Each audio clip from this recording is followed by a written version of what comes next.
Good morning મિત્રો. આજે આપણે રાસાયણિક બંધનનો કોસેલ અભિગમ શીખવાના છીએ. કાલના લેક્ચરની અંદર આપણે જે જોયું હતું એનું પહેલાં તો રિવિઝન કરશું જ.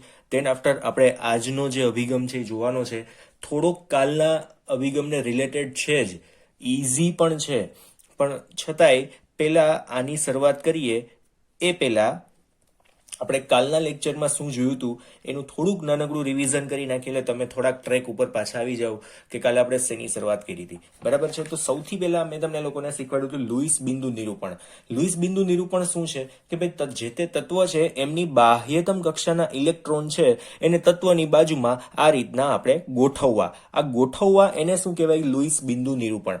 લિથિયમની બાજુમાં એક જ ઇલેક્ટ્રોન છે, એનું રીઝન શું કે ભાઈ એ એની બાહ્યતમ કક્ષાનો ઇલેક્ટ્રોન છે. કેવી રીતના મળે? તો પરમાણુ ક્રમાંકમાંથી નિષ્ક્રિય વાયુ કે જે પેલા આવતો હોય, લિથિયમની પહેલા કયો આવે છે? હિલિયમ વાયુ આવે છે. તો એમાં એના ઇલેક્ટ્રોન બાદ કરી નાખવાના, 3 માંથી 2 કાઢીએ તે શું વધશે? 1 ઇલેક્ટ્રોન વધે. તો અહીંયા એક ટપકું કરેલું છે એ શું છે? એક બિંદુ નિરૂપણની ટૂંકમાં એક નિશાની મેં ત્યાં આપેલી છે. બરાબર છે. તો આ જ રીતના આપણે 1 થી ને 20 તત્વો, આમ તો 3 થી 20 નંબરના દરેક તત્વો માટે મેં તમને લોકોને લખાયું હતું. બરાબર છે. દરેકની અંદર આ જ રીતના ડ્રોપ કર્યા હતા. પણ એક ખાસ વાત હતી કે આ જે નિયમો છે ને એ 20 નંબર સુધી ખાસ લાગુ પડવાના હતા. એવું મેં તમને લોકોને કીધું હતું કે ભાઈ 1 થી 8 1 થી 8 એટલે 8 નંબર સુધી આવે છે ને ત્યાં અષ્ટક શબ્દનો આપણે ઉપયોગ કરવાના છીએ. બરાબર છે. આપણે કાલના લેક્ચરની અંદર જો વાત કરી હતી કે ભાઈ અષ્ટકનો નિયમ દરેક વખતે આપણે વાત બોલતા હતા. બરાબર છે. તો અહીંયા જે આપણે આજે જોવાના હતા કે ભાઈ લુઈસ અભિગમ શું કહેવા માંગતો હતો કે કોઈ પણ તત્વ છે એમની બાહ્યતમ કક્ષાનો એક ઇલેક્ટ્રોન હોય.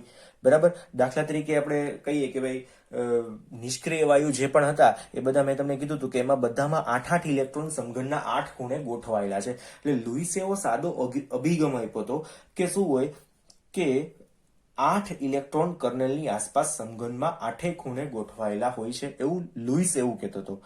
તો અહીંયા NaCl ના ઉદાહરણથી આપણે સમજવાની ટ્રાય કરી હતી કાલના લેક્ચરમાં કે ભાઈ સોડિયમની બાહ્યતમ કક્ષામાં 1 ઇલેક્ટ્રોન છે જે સમઘનના 1 ખૂણા ઉપર હોય અને ક્લોરીનની બાહ્યતમ કક્ષામાં ટોટલ 7 ઇલેક્ટ્રોન છે જે સમઘનના 7 ખૂણા ઉપર હોય છે. બધાને કમ્બાઈન કરીએ તો શું થાય કે અહીંયા સમઘનના 8 ખૂણે 8 ઇલેક્ટ્રોન ગોઠવાઈ જાય છે. બરાબર છે.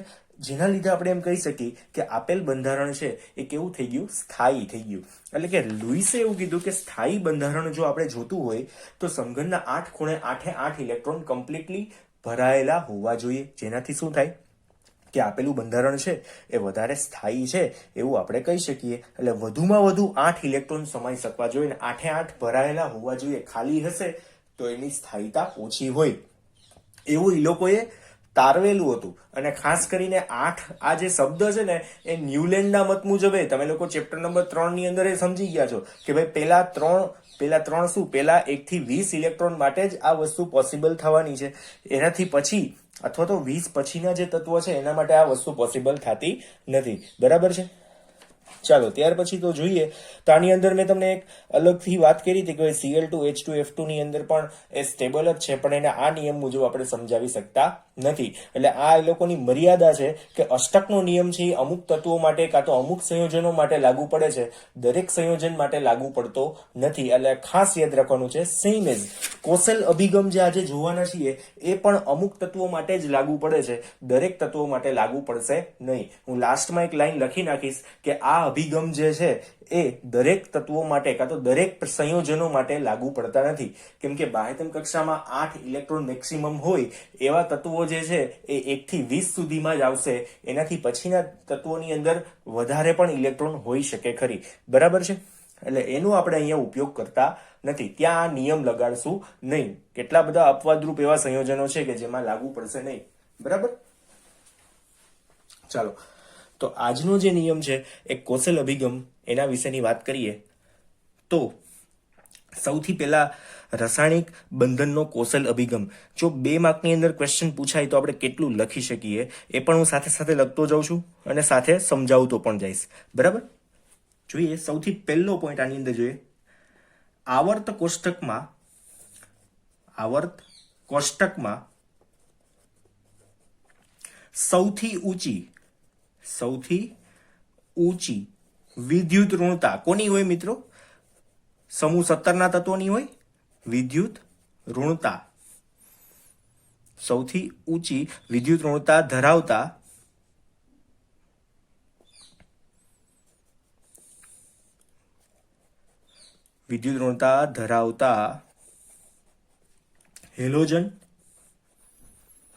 હેલોજન અને એટલે કે સમૂહ 17 ના તત્વો અને ઊંચી વિદ્યુત ધન્મયતા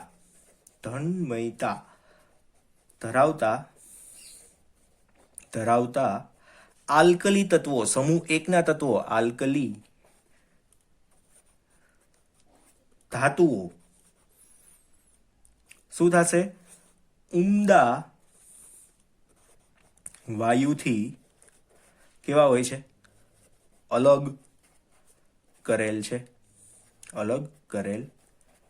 હોય છે. બરાબર.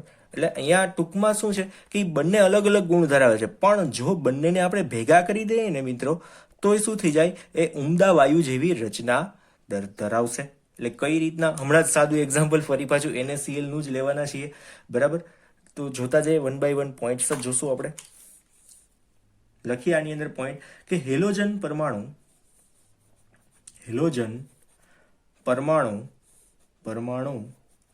માંથી ઋણ આયન અથવા આલ્કલી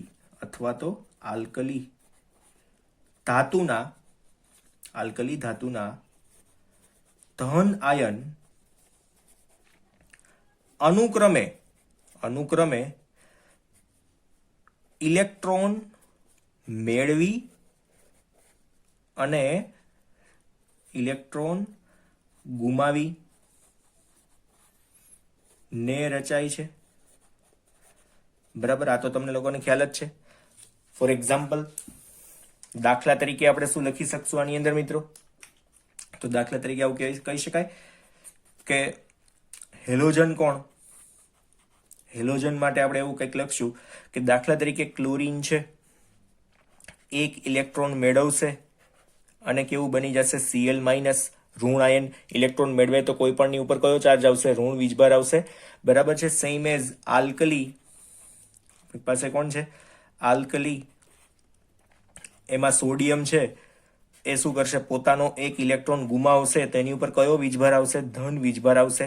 એટલે જ અહીં લખ્યું છે હેલોજન પરમાણુમાંથી ઋણ આયન અને અથવા તો અહીંયા શું આવશે? આલ્કલી ધાતુના ધન આયન અનુક્રમે કઈ રીતના મળશે? તો કે ભાઈ ઋણ આયન છે એ ઇલેક્ટ્રોન મેળવીને મળશે, ઋણ આયન ઇલેક્ટ્રોન મેળવીને બન્યો, અને ધન આયન છે ઇલેક્ટ્રોન ગુમાવીને બન્યો. જો અહીંયા પ્લસ ઇલેક્ટ્રોન છે, છૂટા પડ્યા છે. અહીંયા શું છે? પ્લસ કરીને ઉમેરેલા છે. અહીંયા શું કર્યા છે? છૂટા પાડેલા છે. બરાબર છે. એટલે આ રીતના મળે છે એવું આપણે દર્શાવવા માંગીએ છીએ. બરાબર. હવે ત્યાર પછી આગળ વધીએ. ધ્યાન આપજો અહીંયા કન્ટિન્યુઅસ. આ રીતે બનેલા ધન અને ઋણ આયનો સ્થાયી ઉમદા વાયુ એટલે કેવા? 18મા સમૂહના હિલિયમ, નિયોન, આર્ગોન ઉમદા વાયુ જેવી ઇલેક્ટ્રોન રચના પ્રાપ્ત કરે છે. બરાબર. કઈ રીતના? તો ફરી પાછા આપણે જો અહીંયા જઈએ તો આમ તો જો કે અહીંયા જ ઇલેક્ટ્રોન રચનાઓ મુજબ આપણે લખી નાખીએ, અને આમ તો પછી જ લખીએ. પેલા પોઈન્ટને આખો પૂરો કરી નાખીએ. હવે ઉમદા વાયુઓ છે ને, ઉમદા વાયુઓ ખાસ ધ્યાન આપજો આમાં. ઉમદા વાયુઓ 8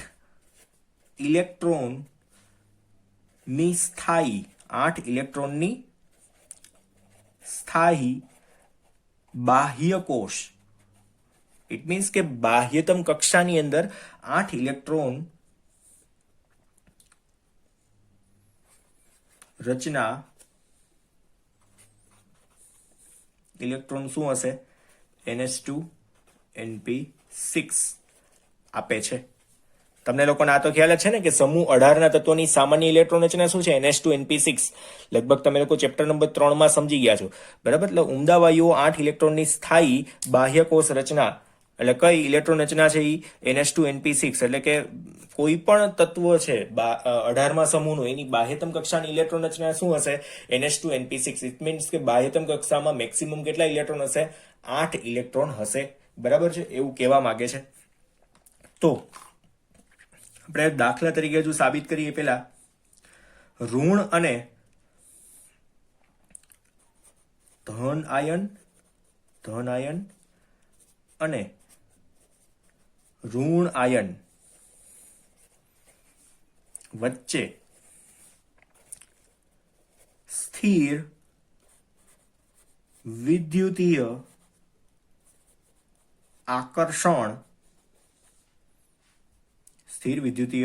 આકર્ષણ ના પરિણામ રૂપે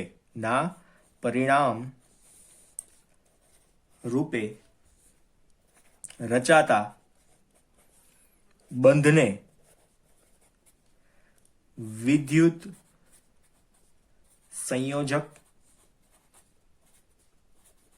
બંધ કહે છે, જે સ્થાયી રચના પ્રાપ્ત કરે છે અને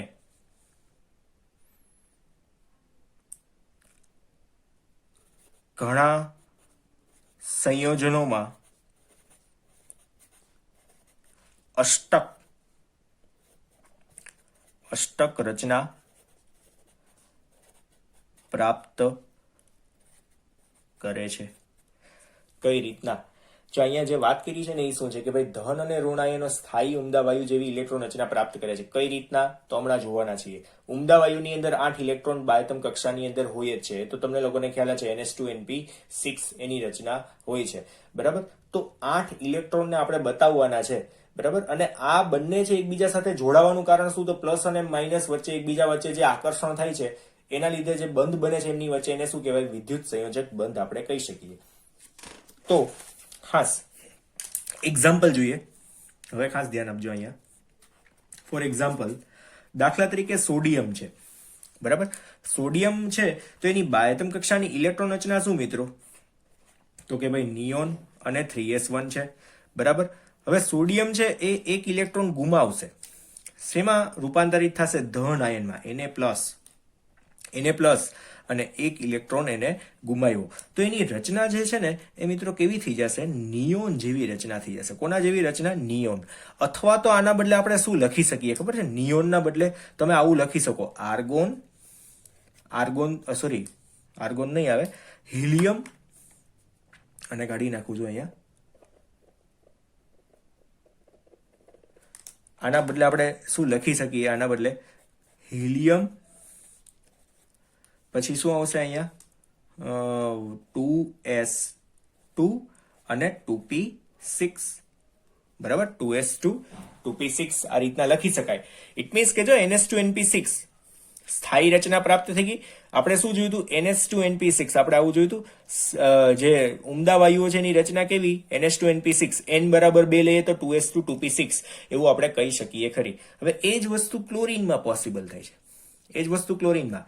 Cl છે એ એક ઇલેક્ટ્રોન મેળવશે, પણ Cl ની ઇલેક્ટ્રોન રચના શું છે જોવો જોઈએ. Cl ની ઇલેક્ટ્રોન રચના નિયોન 3s2 3p5 છે, બરાબર છે? હવે એક ઇલેક્ટ્રોન મેળવશે તો એ શેમાં રૂપાંતરિત થઈ જશે? Cl minus. હવે ક્લોરીન પાસે કેટલા ઇલેક્ટ્રોન હોય છે તમને લોકોને ખ્યાલ છે? 17 છે. એક મેળવશે તો કેટલા થઈ જશે? 18. આર્ગોન જેવી ઇલેક્ટ્રોન રચના થશે. એટલે Cl માઇનસ ની ઇલેક્ટ્રોન રચના નિયોન 3s2 3p6. ઓબ્લિક કરીએ તો કોના જેવી રચના થઈ જશે? ઓબ્લિક કરીએ તો આર્ગોન જેવી રચના થઈ જશે, કેમ કે 18 ઇલેક્ટ્રોન તો આર્ગોનમાં હોય. ક્લોરીનમાં 17 ઇલેક્ટ્રોન છે, એક ઉમેરાય તો કોના જેવા થઈ જશે? 18. એટલે કે 18 નંબરનું કોણ છે? આર્ગોન જેવી રચના થાય છે. ઇટ મીન્સ કે આપણે અહીંયા એવું કહી શક્યા કે બંને તત્વો ઇલેક્ટ્રોન મેળવી અને ગુમાવીને અષ્ટક રચના પ્રાપ્ત કરે છે, એટલે કે નિષ્ક્રિય વાયુ જેવી ઇલેક્ટ્રોન રચના પ્રાપ્ત કરે છે. શબ્દો ખાસ સાંભળજો. દરેક તત્વ ઇલેક્ટ્રોન મેળવી અને ગુમાવીને અહીંયા નિષ્ક્રિય વાયુ જેવી રચના પ્રાપ્ત કરે છે, તો એને આપણે પરિણામ સ્વરૂપે આવું કંઈક લખી શકીએ કે ભાઈ Na+ છે એ Cl- સાથે જોડાય અને NaCl બનાવે. હવે બંનેની રચના કોના જેવી છે? જો Na+ એ પણ સ્ટેબલ છે. કોના જેવી રચના છે? નિયોન જેવી છે. ક્લોરીન માઇનસ એ પણ સ્ટેબલ છે. કોના જેવી રચના છે? આર્ગોન જેવી છે. બરાબર છે? તમને દેખાય છે એક્ઝેક્ટલી. બંને આર્ગોન અને નિયોન છે એ કેવા છે? સ્ટેબલ છે. શું કામ? એને કેમ કે બંને કેવા છે? નિષ્ક્રિય વાયુ છે. તો નિષ્ક્રિય વાયુ જેવી બંનેની રચના છે, તો એનાથી બનતું જે સંયોજન છે NaCl એ પણ કેવું હશે? વધારે સ્થાયી હોય. બરાબર છે? અને આ જે સંયોજન છે કેવું છે? આયનીય સંયોજન કહેવાય. આયનીય સંયોજન. બરાબર છે? શું કામ? એને કેમ કે સ્થિર વિદ્યુતીય આકર્ષણથી બનેલું છે. એટલા માટે અહીંયા જે લખેલું છે એ સંયોજન સ્થાયી છે. એવું શું કામ લખ્યું કે ભાઈ ધન આયન અને ઋણ આયન, Na+ અને Cl- વચ્ચે સ્થિર વિદ્યુતીય આકર્ષણના પરિણામે, એટલે કે પ્લસ અને માઇનસ ચાર્જ વચ્ચેના આકર્ષણને લીધે શું થશે? એમની વચ્ચે જે બંધ રચાય છે એ બંધને આપણે શું કહી શકશું? વિદ્યુત સંયોજક બંધ કહેવાય છે. બરાબર? જે કેવો હોય છે? ખૂબ જ સ્થાયી હોય છે. અને આ સંયોજનોમાં લગભગ અષ્ટક રચના આપણને જોવા મળે છે. પણ અમુક સંયોજનોની અંદર અષ્ટક રચના પ્રાપ્ત થાય છે, અમુક અપવાદ રૂપની અંદર એવું પાછું પોસિબલ થતું હોતું નથી ઘણા બધાની અંદર. બરાબર છે? એટલે એવું જરૂરી નહીં કે Na+ Cl- ની અંદર તમારી ટેક્સ્ટ બુકની અંદર CaF2 પણ આપેલું છે. હજુ આપણે એક બીજું એક્ઝામ્પલ પણ જોઈએ. બરાબર છે? બીજા પેજ ઉપર એક્ઝામ્પલ 2 કરીને જોઈ લખીએ. બરાબર? આમાં બીજું એક એક્ઝામ્પલ કે દાખલા તરીકે આપણી પાસે CaF2 છે. CaF2. બરાબર? તો દાખલા તરીકે કેલ્શિયમ છે એ શું કરશે? ઇલેક્ટ્રોન ગુમાવીને Ca2+ અને કેટલા ઇલેક્ટ્રોન ગુમાવશે? 2 ઇલેક્ટ્રોન ગુમાવશે. તો આની ઇલેક્ટ્રોન રચના શું છે કેલ્શિયમની? આર્ગોન અને 4s2. આર્ગોન અને 4s2. પણ 2 ઇલેક્ટ્રોન ગુમાવી દે તો એની ઇલેક્ટ્રોન રચના શું થઈ જશે? આર્ગોન, જે કેવો છે? નિષ્ક્રિય વાયુ છે. હવે આ તમને ખબર હોવી જોઈએ નિષ્ક્રિય વાયુ છે એમ. પછી એ પણ ના ખબર હોય તો પછી પ્રોબ્લેમ થાય. અને F છે, F ફ્લોરિન જે છે, 2 ઇલેક્ટ્રોન અહીંયા ગુમાવ્યા, તો આપણી પાસે ફ્લોરિન કેટલા છે? 2 ફ્લોરિન છે. એ કેટલા ઇલેક્ટ્રોન મેળવશે? 2 ઇલેક્ટ્રોન મેળવશે. અને અહીંયા શું બની જશે? 2F-. બરાબર છે? પણ આપણે ફ્લોરિનની ઇલેક્ટ્રોન રચના જોવાની છે. આગળ ભલે ને 2 છે, તો ફ્લોરિનની ઇલેક્ટ્રોન રચના શું થાય? ફ્લોરિનની ઇલેક્ટ્રોન રચના કઈક આવી છે. Helium 2s2 2p5. ફ્લોરિનમાં total electron કેટલા હોય? 9 હોય ને. તો 2 ને 2 4 ને 5 9. બરાબર? 2 ઇલેક્ટ્રોન હજી મેળવ્યા. બરાબર છે? 2 ઇલેક્ટ્રોન મેળવ્યા તો કોના જેવી રચના થઈ છે? Total 2 electron. આમ તો આપણે અહીંયા આગળ બગડા જોવાના જ નથી, અને આપણે કદાચ ના જોઈએ તો પણ ચાલશે. બરાબર? ખાલી F છે એ 1 ઇલેક્ટ્રોન મેળવીને F- બને છે એ જ આપણે જોવાનું છે. તો આને આપણે એક કામ કરીએ, આને આપણે કાઢી જ નાખીએ અત્યારે હાલ પૂરતા. બરાબર? અત્યારે હું એનું કારણ છે વળી પાછું તમને એમ થશે 2 ઇલેક્ટ્રોન મેળવે તો લોચા ન થાય, પણ 2 ફ્લોરિન છે 1 ઇલેક્ટ્રોન મેળવે. બરાબર? અત્યારે આપણે આમ જ રાખી દઈએ, પછી તમે આગળ બગડો કરવો હોય તો કરી શકો છો. 2 ફ્લોરિન છે તો 2 ઇલેક્ટ્રોન મેળવે. 1 ફ્લોરિન 1 ઇલેક્ટ્રોન મેળવે. બરાબર? 1 ઇલેક્ટ્રોન મેળવશે તો કેના જેવી રચના થશે? નિયોન જેવી રચના થશે. અથવા તો તમે આમ લખી શકો હિલિયમ, પછી કોણ આવશે? 2s2 અને 2p6. બરાબર? હિલિયમ 2s2 2p6 આવી રચના તમે આમાં લખી શકો છો. ઇટ મીન્સ કે ફાઇનલી આપણે આવું લખી શકીએ ને. ફાઇનલી શું સીધી રચના બતાવી શકાય કે ભાઈ Ca2+ છે વત્તા શું આવશે? 2F2- ભેગા થઈને શું બની જાય? CaF2. આવું સંયોજન બને, અને જે કેવું હશે? વધારે સ્થાયી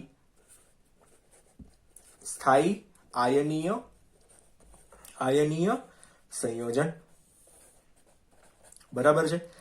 પોસિબલ થઈ ગયું, ખબર પડી ગઈ. આ રીતના બને છે. ટૂંકમાં કોસેલ પણ એવું જ કહેવા માંગે છે કે ધન અને ઋણ આયન એકબીજા સાથે જોડાય ત્યારે કોઈ એક આલ્કલી તત્વ છે એ ઇલેક્ટ્રોન ગુમાવીને ધન વીજભારિત બને પછી જે હેલોજન તત્વ છે ઇલેક્ટ્રોન મેળવીને ઋણ વીજભારિત બને, એકબીજા સાથે બંને જોડાય એ પહેલા એમની રચના સ્થાયી થઈ ગઈ હોય છે. કોના જેવી? ઉમદા વાયુ જેવી રચના થઈ ગઈ હોય છે. અને બંને એકબીજા સાથે જોડાય તો સ્થિર વિદ્યુતીય આકર્ષણથી એટલે કે વિદ્યુત સંયોજક બંધથી જોડાવાના છે. અને જે રચના પ્રાપ્ત કરશે એ સ્થાયી સંયોજન હશે અને એને આપણે આયનીય સંયોજન પણ કહી શકીએ ખરી. બરાબર છે? કયું સંયોજન કહી શકશું મિત્રો? આયનીય સંયોજન. ડન. તો હવે આની અંદર આપણે એક વધારાની વાત કરીએ તો ખાસ આયનીય સંયોજનો માટે આજ આ પદ્ધતિ ઉપયોગી છે. આપણે એક લાઈન ક્યાંક લખી જ નાખવાની જરૂર છે. આ જ લખી નાખું. આ પદ્ધતિ, આ સમજણ, એમ લખીએ, આ સમજણ આયનીય સંયોજનો માટે ઉપયોગી છે.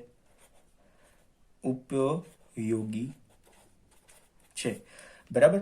બાકી લગભગ સંયોજનો માટે આ સમજણ લાગુ પડતી નથી. એટલે દરેક જગ્યાએ આનો ઉપયોગ આપણે કરી શકશું નહીં. એક ખાસ બધી જગ્યાનો ઉપયોગ થશે નહીં. બરાબર? કેમ કે આખું ચેપ્ટર બાકી છે, હજુ સંયોજનો બનાવવાની પણ વાત બાકી જ છે. આ તો સામાન્ય તો આપણે આગળ જે વાત હતી એ મેઇન વાત હતી કે ભાઈ આવર્ત કોષ્ટકમાં સૌથી ઊંચી વિદ્યુત ઋણતા ધરાવતા હેલોજન અને ઊંચી વિદ્યુત ધન્મયતા ધરાવતા આલ્કલી ધાતુઓ એ ઉમદા વાયુથી થોડાક અલગ છે. પણ જો એ ઇલેક્ટ્રોન ગુમાવે અને ઇલેક્ટ્રોન મેળવે તો ઉમદા વાયુ જેવી રચના દર્શાવે છે. એ આપણે અહીંયા સાદા એક્ઝામ્પલમાં મેં તમને સમજાવી દીધું. બરાબર છે? કે ભાઈ એક ઇલેક્ટ્રોન ગુમાવે છે તો કોના જેવી રચના પ્રાપ્ત થાય છે? નિયોન જેવી, એટલે કે નિષ્ક્રિય વાયુ અથવા તો ઉમદા વાયુ જેવી. અને એક તત્વ છે ઇલેક્ટ્રોન મેળવે છે તો ઉમદા વાયુ જેવી રચના બનાવે છે. બરાબર? અને બંને ભેગા થાય તો પણ અષ્ટક રચના તો પ્રાપ્ત થાય જ છે. બરાબર? તો અહીંયા આપણે આખી કોસેલ અભિગમની દરેક ચર્ચાઓ કમ્પ્લીટ કરી નાખી છે. હવે વધારાની કંઈ કહેવા જેવી બાબતો બાકી રહેતી નથી. બરાબર? આ બે એક્ઝામ્પલમાંથી આપણે લખવાનું કયું રહેશે? કોઈ પણ એક એક્ઝામ્પલ જે તમને યાદ રહે, આવડી શકે એવું. બરાબર છે? એટલે 3 પેજનો ખાલી સાદો જવાબ છે. એ તો મારી બુકના 3 પેજ, તમારા માટે તો નાનો નિયમ થશે. બરાબર ને? હવે એક સાદો એક વ્યાખ્યા છે એને આપણે કમ્પ્લીટ કરીએ. અષ્ટકનો નિયમ, અષ્ટકનો નિયમ લખી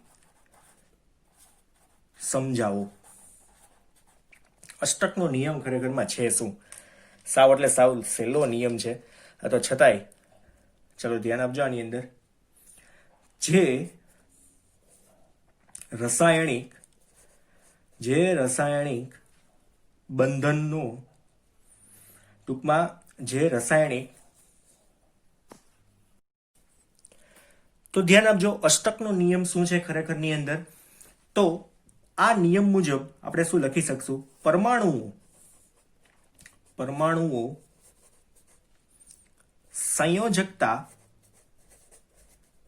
સંયોજકતા ઇલેક્ટ્રોન એક પરમાણુમાંથી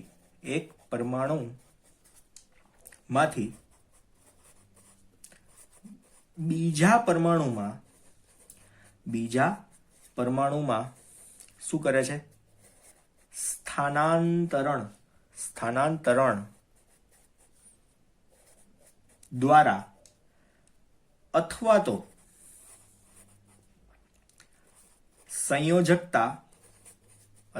સંયોજકતા ઇલેક્ટ્રોનની ભાગીદારી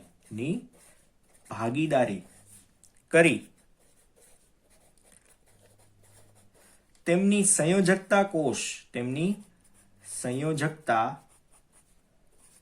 કોષોનું અષ્ટક બનાવે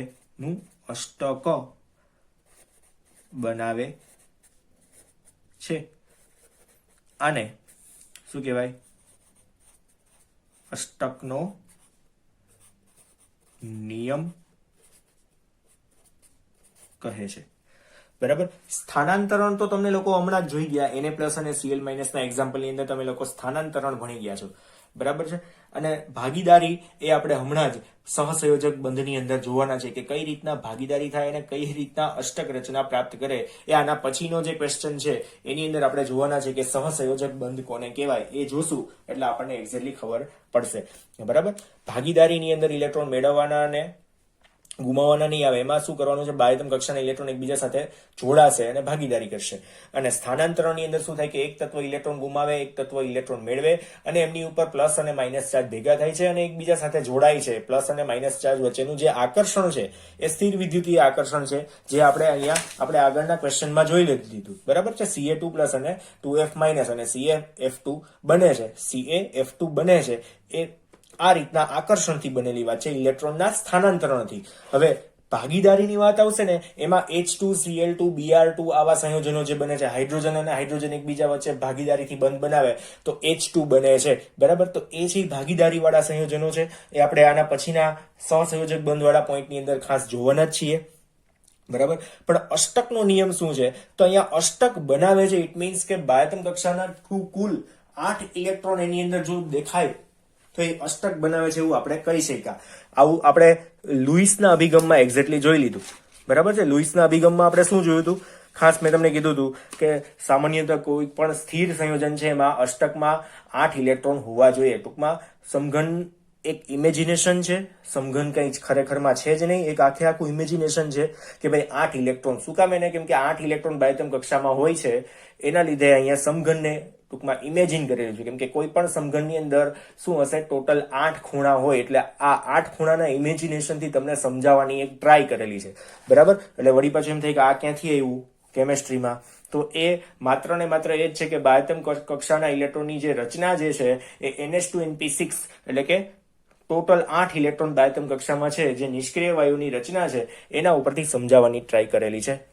બરાબર. હજુ આપણે આનું જ રિવિઝન આપણે આના પછીના લેક્ચરમાં કરવાના છીએ. સહસંયોજક બંધ શરૂઆત થશે ત્યારે ફરી પાછી આની જ વાત આવશે. એટલે આજે આપણે રાસાયણિક બંધનનો કોષલ અભિગમ અને અષ્ટક રચના સુધી જ અષ્ટકના નિયમ સુધી જ આજે રાખવાના છીએ. બરાબર. આ રચનાનો જે પોઈન્ટ જે છે આ 2 માર્કની અંદર વ્યાખ્યા પૂછાઈ શકે એવી છે, ખાસ યાદ રાખજો, લખી નાખજો. બરાબર છે. ઘણી બધી ડેફિનેશનો આવવાની છે 1 by 1. તો આજના 2 જ ક્વેશ્ચન છે, બંને 2 માર્કની અંદર પૂછાઈ શકે એવા છે. કોષલ અભિગમ લગભગ 3 માર્કની અંદર આવી શકે, આ 2 માર્કની અંદર આવી શકે. ઓકે.